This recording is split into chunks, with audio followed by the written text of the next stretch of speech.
দোষীদের অবিলম্বে গ্রেপ্তারের দাবি জানালো চাঁচলের স্কুল পড়ুয়ারা। শনিবার চাঁচল বাস স্ট্যান্ডে আরজি কোরের ঘটনার প্রতিবাদ জানায় স্কুল পড়ুয়ারা। পাশাপাশি দোষীদের অবিলম্বে গ্রেপ্তারের দাবিও জানিয়েছেন তারা। ছাত্রছাত্রীরা এদিন বিক্ষোভ মিছিল করে ও ওই ঘটনায় দোষীদের অবিলম্বে গ্রেপ্তারের দাবি তুলে চাঁচল পরিক্রমা করে। চাঁচল বাস স্ট্যান্ডে বিক্ষোভের পর মিছিল সহ তারা চাঁচল 1 ব্লক রোড, চাঁচল থানা রোড, হাসপাতাল মোড় সহ চাঁচল পরিক্রমা করে। বিস্তারিত জানতে ভিডিও প্রতিবেদনটি দেখুন। ব্যুরো রিপোর্ট, আমাদের চাঁচল।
গত 9 আগস্ট ঘটনা হওয়ার পরও আজকে সেপ্টেম্বরের 7 তারিখ, তাও আমরা এখনো পর্যন্ত বিচার পাইনি, শাস্তিদের ধরা হয়, দোষীদের ধরা হয়নি, শাস্তি পাইনি। তাই আমরা তাদের উদ্দেশ্যে এবং আমাদের দিদির উদ্দেশ্যে আমরা আজ বিচার চাইতে বেরিয়েছি। শুধুমাত্র ছাত্র সমাজ, কারো কোনো সহায়তা ছাড়া আমরা আজ ছাত্র সমাজ বেরিয়েছি আমাদের দিদিদের বিচার চাইতে। যাত্রা একটু কলেজ ঘাট থেকে শুরু হয়েছিল, আমরা স্ট্যান্ডে কিছুক্ষণ হোল্ড করে তারপর আমরা হসপিটাল হয়ে আবার এখানে ফিরে এসেছি। বার্তা বলতে যাতে সবাই একত্রিত হয় এবং আমাদের দিদিদের বিচার চাই, কারণ আমরা ক্লাস 12-এ পড়ি এখন বর্তমানে। সামনে বছর অনেকেই চাই যে তারা নিট দেবে, জেই দেবে, তারা বাইরে যাবে, উচ্চশিক্ষার জন্য যাবে। তারা যাবে কেমন করে? তার বাবা মারা তাকে নিজের মনে শান্তি রেখে তার মেয়েদেরকে পাঠাবে কেমন করে? তার জন্যই আমরা আজকে পথে নেমেছি আমার দিদিদের বিচার চাই। নিরাপত্তার কতটা অভাব বোধ করছেন? নিরাপত্তার তো বড়ই অভাব, যেখানেই দেখবেন সেখানেই অভাব। আর আমাদের ঘরের মেয়ে যখন এরকম অবস্থা, তখন আমাদের বাইরে গেলে কি হবে? অবস্থাটাই হবে। তো সার্বজনীন মা, তার পুজো তো করতেই হবে, কিন্তু তার আগে যদি আমাদের দিদি বিচার পেয়ে যায় তাহলে তো আমরা অবশ্যই খুবই আনন্দিত হব, খুবই খুশি হব।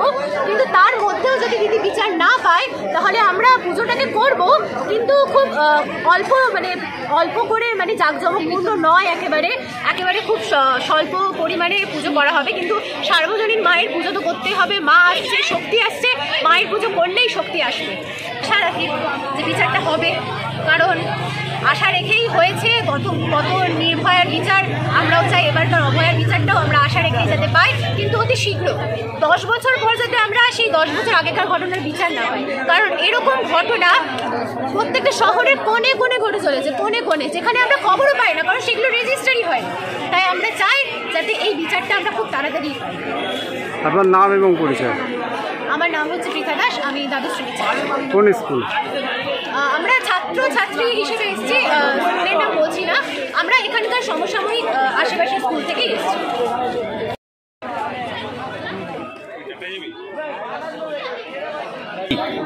আমাদের দাবি একটাই, যেন আজকের ঘটনার দোষীদের শাস্তি। নাম এবং পরিচয়? আমার নাম সৌগত কর্মকার, আমি ক্লাস 12-এর ছাত্র।